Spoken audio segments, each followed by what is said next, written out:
Je dois dire que dès l'apparition de cette maladie dans notre pays, nous avons informé et sensibilisé nous-mêmes, nos populations.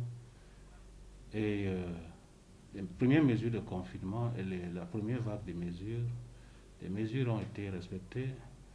Et comme vous le savez, plusieurs corporations ont été reçues par le gouvernement.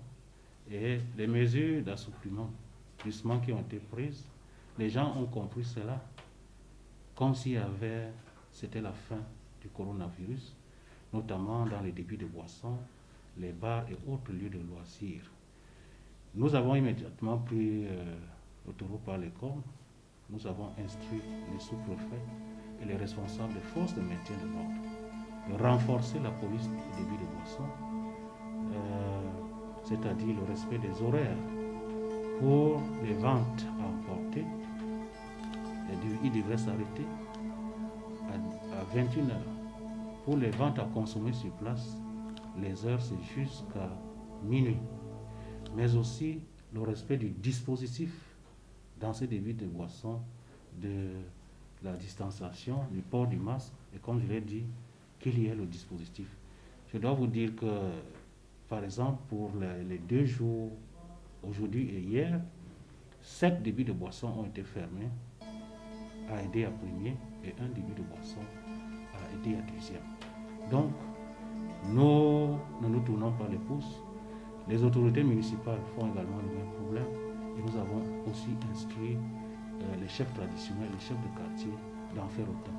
Si la majorité de la population est consciente des dangers de cette maladie, il faut également dire qu'il y a une frange, on dirait, inconsciente, irresponsable, et je pense que nous allons renforcer les mesures en passant à la répression. Et nous proposons de descendre avec les forces de maintien de l'ordre pour l'application, ma foi, des lois pénales, notamment l'article 260 sur la propagation de la maladie. En réalité, nous voulons demander aux populations de porter le masque, de se laver les mains, de respecter, parce que, comme le chef de l'État l'a dit, c'est l'union sacrée, c'est un combat en synergie pour pouvoir endiguer cette maladie. Mais nous sommes obligés de protéger les populations, même contre leur gré. C'est pour ça que nous allons passer à la phase répressive, moi-même sur le terrain, avec l'ensemble des autorités administratives et l'appui des forces de maintien de l'ordre.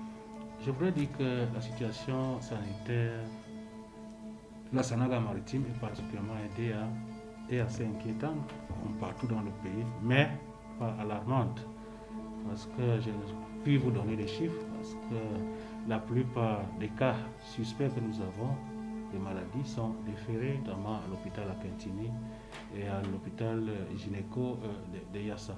C'est vrai, depuis le début de la pandémie, beaucoup de nos compatriotes ont perdu la vie. Et il faut dire que la ville de Déa, c'est une ville carrefour, située sur la route nationale numéro 3, et nous avons aussi la limite avec le sud.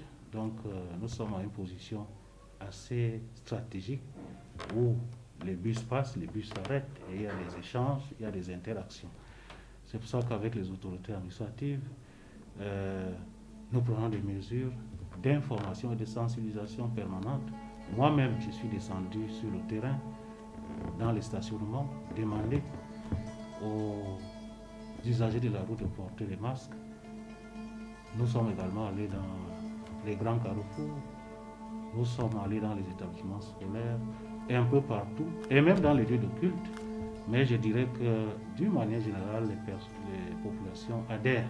Mais il y a juste une infime minorité. La situation n'est pas alarmante, elle est maîtrisée. Lorsque nous avons des cas, nous les voyons à Douala. Et lorsqu'il y a des cas de suspicion de décès dans les villages, nous avons ordonné l'élimination immédiate, la désinfection des lieux, mais aussi demander les tests pour les proches et les parents qui ont pu être en contact avec les personnes décédées.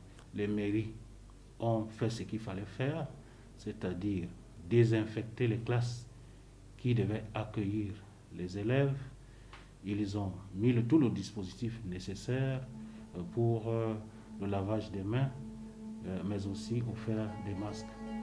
Il n'y a pas que les mairies, nous avons des élites qui l'ont fait, des partis politiques qui ont apporté leur contribution, bref, toutes les forces vives. Et le jour de la rentrée, nous avons pu constater, nous-mêmes sur le terrain, que la rentrée est effective dans le contexte du Covid. Tous les enfants arboraient des masques et les mesures de distanciation étaient réservées. Pour nous résumer, au stade actuel, le taux de présence des élèves est au-delà de 95% et celui des enseignants et aussi du personnel d'encadrement, le personnel administratif, va à plus de 98%.